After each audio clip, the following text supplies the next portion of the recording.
particularly in Texas, where there was another bloody weekend. NBC Jim Cummins tonight on the political rhetoric and the reality. This morning in Houston, 24-year-old police officer John Gaddis was murdered while transporting two robbery suspects in the back of his patrol car. The two had been searched and were in handcuffs with their hands behind their backs. Somehow, one of the suspects managed to produce a firearm and shot the officer. At point-blank range with a .38 caliber pistol in the back of the head, Gaddis was pronounced dead at the hospital. In San Antonio, two drive-by shootings this past weekend and more innocent victims of ongoing juvenile gang warfare, according to the police. In one shooting, 30 rounds of semi-automatic gunfire, large caliber, were fired into this mobile home. In the other, 4-year-old Raimundo Diaz was killed when shots came through a window. They drive by and they shoot into the households without regard of who is inside the house, but their intended victims are usually not the ones that get shot. It's either other relatives that suffer the consequences.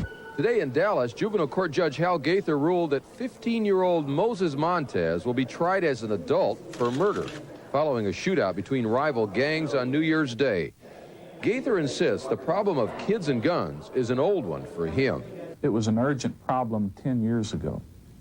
It's just that the politicians are, at this time, finally deciding that some of us were right. Gaither says the overall crime rate for adults is on the decline, but for juveniles, it's headed in the other direction. He proposes curfews for kids and stiff penalties for kids who use guns. Jim Cummins, NBC News, Dallas. Houston ranks second in the state for the number of juveniles charged with murder. Police reported 20 such arrests in 1989, but Dallas has the dubious honor of being first, with 32 youngsters under the age of 17 being charged with murder. This year, that number has already doubled in Dallas. Dallas officials say an increase in gang activity is partially to blame. Bad news may be in the mail for young men in Portland. Letters telling them they will be on a list of criminal gang members for the next 4 years. This list replaces one a judge disallowed for not giving those on it the chance to respond. It gives recipients a chance to correct any misconceptions and could give some the push to move away from gangs. But some former gang members wonder how the list will affect them. They are former Like me, gang I want to be a members. chef. And if I end up on the gang list, that's going to ruin a lot of things for me. Everybody was getting accused of being a gamer. But now they give you a chance to prove that you are a gamer or you're not a gang member. Right now, there are just 20 names on that list. A 2.5-minute problem just cost me, 15 days in jail, and that was lenient, you know what I'm saying? So just to my homeboys, you make the decision if it's important. If you're scrapping, 2.5 minutes, I'm about to do 15 days in jail. I was facing 6 months. Is it worth it? Their album, As Nasty as You Want to Be. Police busted the group after an adults-only concert last month. The case may already be in trouble. A tape of the concert is reportedly so garbled that no one can understand the words. Names in rap music feel they are being treated unfairly by critics. Major rap groups like Public Enemy say now their music is being targeted by the same groups that tried to censor Two Live Crew. If you do walk into a major chain or a store, you'll probably see my record in the back in the corner, hidden behind ZZ Top or somebody. And it's sad. I mean, we smile and we laugh and joke about it, but it's a real serious issue. At a symposium on rap music, some rappers called the censorship racially motivated. I think it has disturbing racial overtones because people like Guns N' Roses or Andrew Dice Clay, they don't get banned. People don't get arrested for selling their records. Rappers think some people may be uncomfortable with their music because much of it addresses difficult social problems. I think it asks certain questions that a lot of the people in the community leaders, really don't basically have an answer for. Sandra Stricker, Channel 5 Eyewitness News Nightcast. The controversial rap group Two Live Crew will be in the Bay Area on July 26. They are scheduled to play a midnight show at the DNA Lounge, and earlier in the day, they will perform at the San Jose Civic Auditorium. Charges of racism have forced a TV station in Los Angeles to pull a cartoon series off the air. Asian and Latino groups put pressure on KCAL Channel 9 when it started running Dick Tracy cartoons from the 1960s. They say two characters on the series named Jiu-Jitsu and Go-Go Gomez were insulting stereotypes. KCAL says it didn't mean to offend anyone and has agreed to replace Dick Tracy with a less controversial cartoon. A former DEA agent says he has proof the CIA smuggled cocaine into the United States to aid the Nicaraguan Contras. That former agent believes a lot of that cocaine wound up on the streets of South Central Los Angeles. And Al Naipo joins us now with the latest on the alleged CIA and Contra drug scandal. And that agent has a lot to say about that. Well, John, Celerino Castillo, a former DEA agent, says he has the proverbial smoking gun, evidence the U.S. government peddled drugs in the name of ridding Nicaragua of communism. There is a lot of evidence I have to show, but the problem is nobody's called me. Celerino Castillo, a Vietnam veteran and former Drug Enforcement Administration agent, claims he has hard evidence linking the Central Intelligence Agency to cocaine trafficking involving Nicaraguan Contras it supported in Central America. But no government agency will talk about his charges. They know I'm the missing link to this whole thing. I'm the one that can put the CIA involvement in narcotics trafficking, not only with the crack out of LA, but with the support that they gave to the Contras. Castillo spent 13 years as a frontline soldier in the war on drugs. He fought most of his battles in Central America. Upon Castillo's arrival there in 1985, he says a fellow agent advised him that the CIA-backed Contras were smuggling thousands of kilos of cocaine into the U.S. in an apparent drugs-for-arms deal to aid the Nicaraguan rebels' fight to overthrow the communist regime. Castillo claims the CIA operated 2 hangars at the Ilopango military air base in El Salvador, the alleged hub for many cocaine flights in Central America, but not all. Not only out of Ilopango, they were flying out of Guatemala, they were flying out of Honduras. We refuel a lot of planes loaded with cocaine that were never intercepted in the U.S. and undercover operations with the cartels. Castillo says he took more than 3,000 photos of the alleged CIA Contra drug operation and also kept a journal containing drug flights, the names of pilots, and their plane numbers. So we get a lot of good stuff here. Castillo did this on his own, in addition to his job tracking down drug traffickers in El Salvador and Guatemala. Castillo says he complained to his DEA bosses, writing several reports, but that no action was ever taken and that he was discouraged from continuing his private surveillance. DEA officials declined to comment since the allegations are part of a federal investigation. Castillo says knowledge of the alleged CIA-Contra drug link not only involved the CIA and the DEA, but also the #2 man at the White House, Vice President George Bush. Castillo says he met then Vice President Bush in January 1986 at the U.S. ambassador's residence in El Salvador. Castillo says he mentioned the Contra drug running to Bush, but that the vice president declined to respond. Bush, who also served as CIA director in the 70s, has said he was unaware of any CIA-Contra drug connection. The CIA, which is conducting one of 4 federal probes into the allegations, wouldn't address Castillo's claims. However, the agency maintains it has uncovered no solid evidence showing the CIA participated in or condoned drug trafficking. Castillo says investigators can just read his book, Powder Burns. I do think that he's a very valuable person. Congresswoman Maxine Waters believes there's much to learn from Castillo about the DEA. I think Celerino helps us to understand who they are and how they operate and the kinds of things that have been going on in the DEA that will help us to understand their role in all of this. The CIA drug allegations surfaced last summer in a series of published newspaper reports. The articles allege that during the 80s, a San Francisco drug ring smuggled cocaine from Central America to the Bay Area and then sold it to gangs in Los Angeles, funneling the drug profits to the Contras in Nicaragua. All that while agents like Celerino Castillo fought to stem the tide of drugs in the U.S.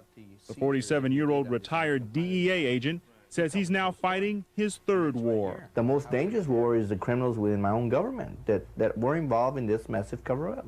and it's called obstruction of justice. These people should be held accountable to what is happening in the streets today. And again, no federal agency has responded one way or another to Celerino Castillo's claims of U.S. drug involvement in Central America during the 1980s. Of course, it's adding yet more controversy to these allegations. We have not heard the last of this one. Not indeed. All right, Al, thank you. The family of Aaron Williams, a man who died in police custody, has filed a wrongful death claim against the city of San Francisco, and their attorney says they hope to file a $10 million federal lawsuit as well. The coroner says Williams died last June because of a self-induced cocaine delirium, but witnesses say police beat him and sprayed him with pepper spray. The family plans to file a federal suit saying police violated Williams' civil rights. A viewing today for a man killed by a San Francisco police officer during a drug bust at an Ingleside playground. 29-year-old William Hankston Jr. was shot in the back of the head. He was unarmed, but an autopsy revealed bags of crack cocaine in his stomach. Nation of Islam leader Louis Farrakhan in San Francisco today commented on the shooting. And of course, the more we kill each other, the easier it is for others who harbor hatred for us to kill us. But if we, in our unity and strength, accepting some of the responsibility of our own actions, can make a change within ourselves and within our own communities, then we can stop others from killing us once we stop ourselves from killing each other. It was also learned today that the NAACP was allowed to interview the officer involved before homicide investigators. Chief Rivera says that was not a violation of police policy. Meantime, the investigation into the shooting continues. The notorious murder suspect known as Black Ed is in police custody tonight, thanks to some dedicated police work and some help from Los Angeles TV viewers. Tony Valdez is live at Men's Central Jail with an update on one of LA's most wanted. Tony. Christine, Edwin Smith he simply ran out of time and luck in Lancaster last night. He's in the Central Jail tonight because of two very determined women who absolutely refused to give up. One of them, an LAPD South Bureau homicide detective. The other, the mother of one of Smith's 3 alleged victims, who got the news she's been waiting 14 years to hear at about 3 o'clock this morning. This morning after Carolyn called, I got on my knees and thank God. And I'll do that again as I always do. But I'll probably rest very well tonight, knowing that he's not out there to hurt anybody else. It was her 17-year-old son, Ernest, who was allegedly Smith's first murder victim, cut down outside Dorsey High School along with another victim in the crossfire between rival gangs on January 20th, 1984. When the case went to court, witnesses suddenly became scarce and Smith was set free.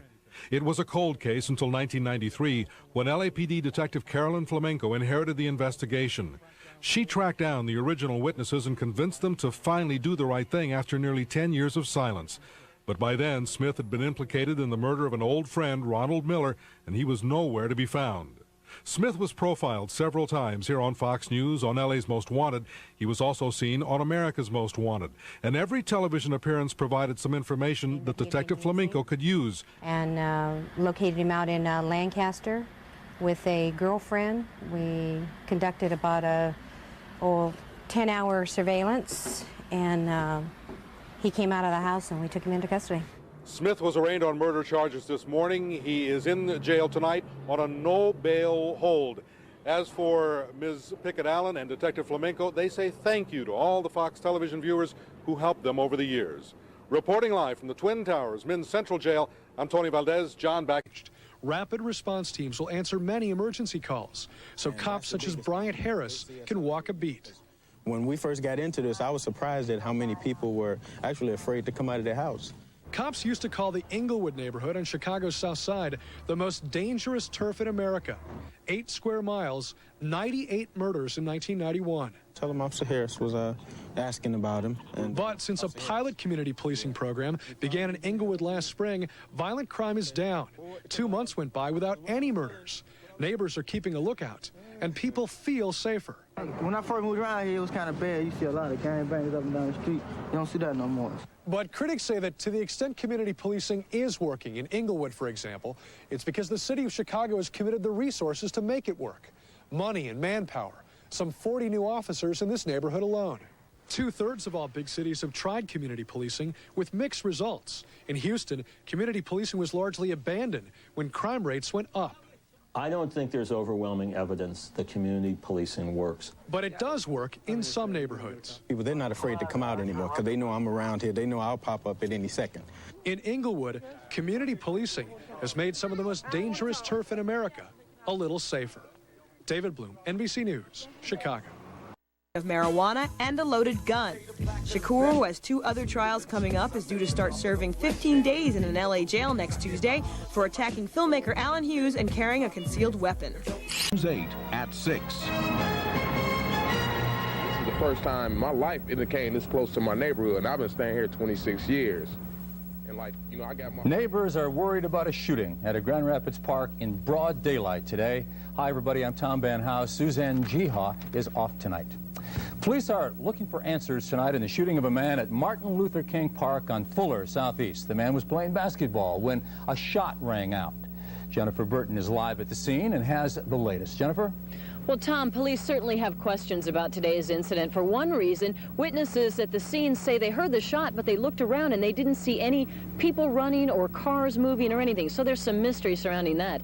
Now, neighbors, however, are not happy about what happened, and they say they're especially frustrated with the violence that's been creeping into their neighborhood. And it just seems like the crime is coming closer and closer to us, and it's getting a real concern. Emily Borsema and her family live very near Martin Luther King Park. She and others we talked to are already concerned about their neighborhood. Today's incident just confirms their fears. Witnesses say a group of kids were having a friendly game of basketball here at the park.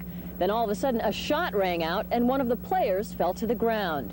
Emergency crews rushed a 20-year-old man to the hospital. He'd been shot in the hip.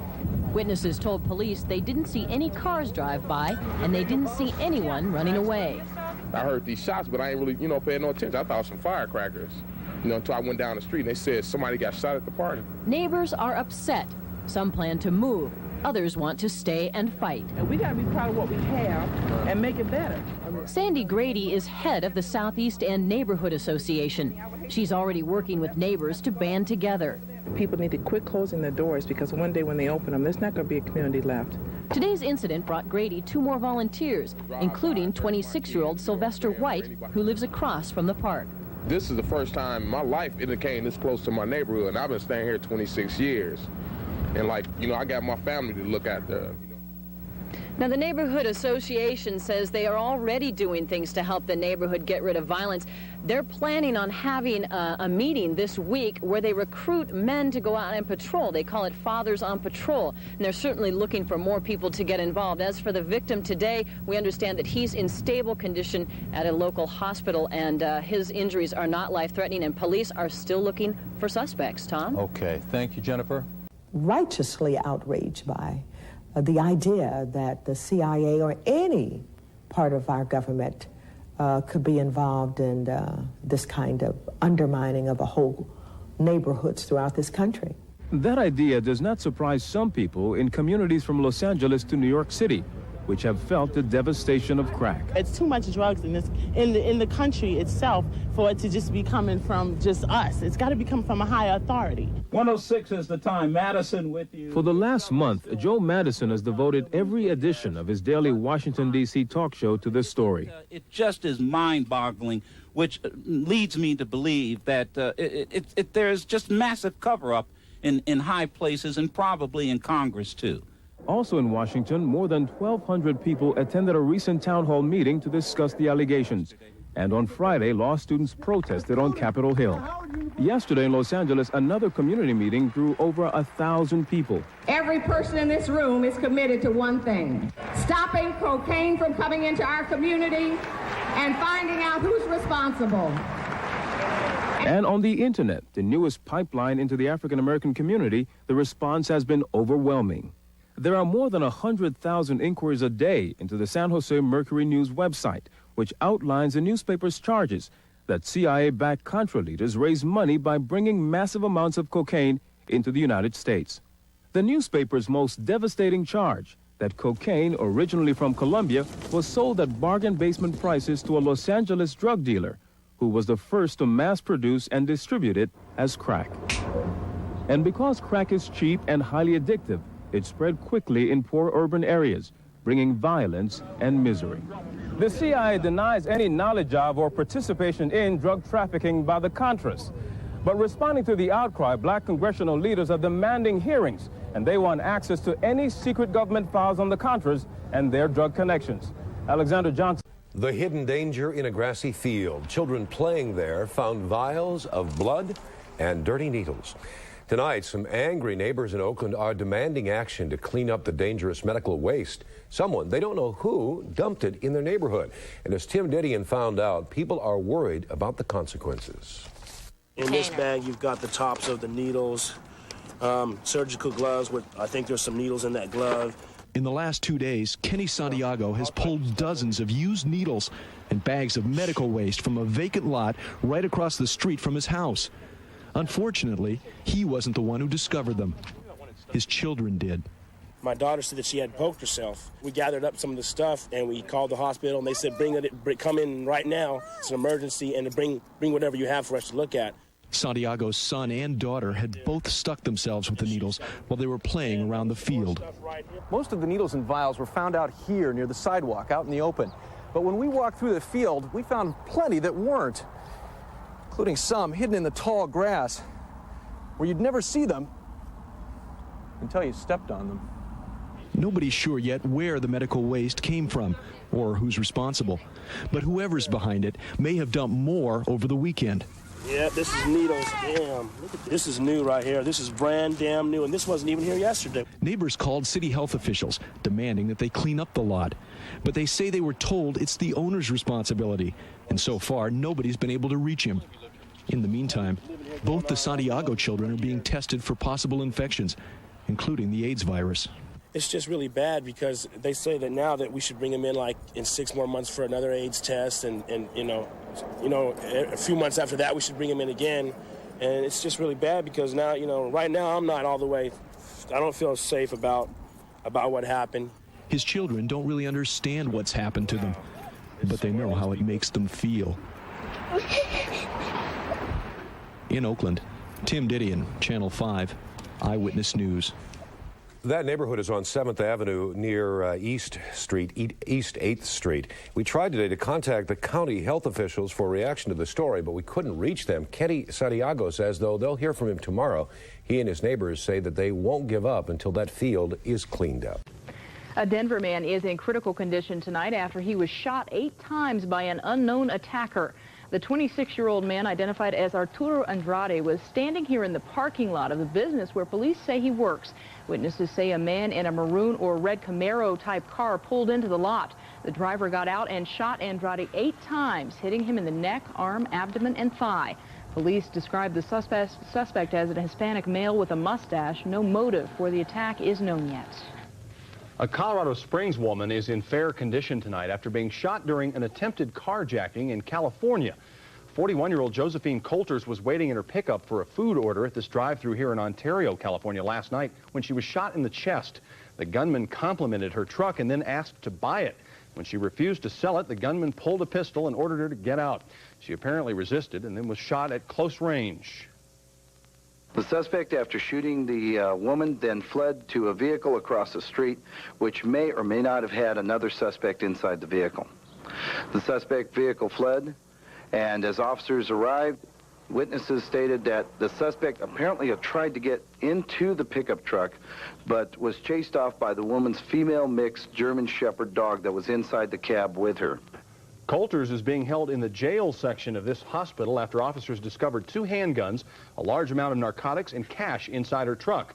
They don't believe the drugs are directly related to the shooting, but they suspect that Coulters was planning to transport them back to Colorado. People who come into East Palo Alto looking for drugs will now find a special task force looking for them.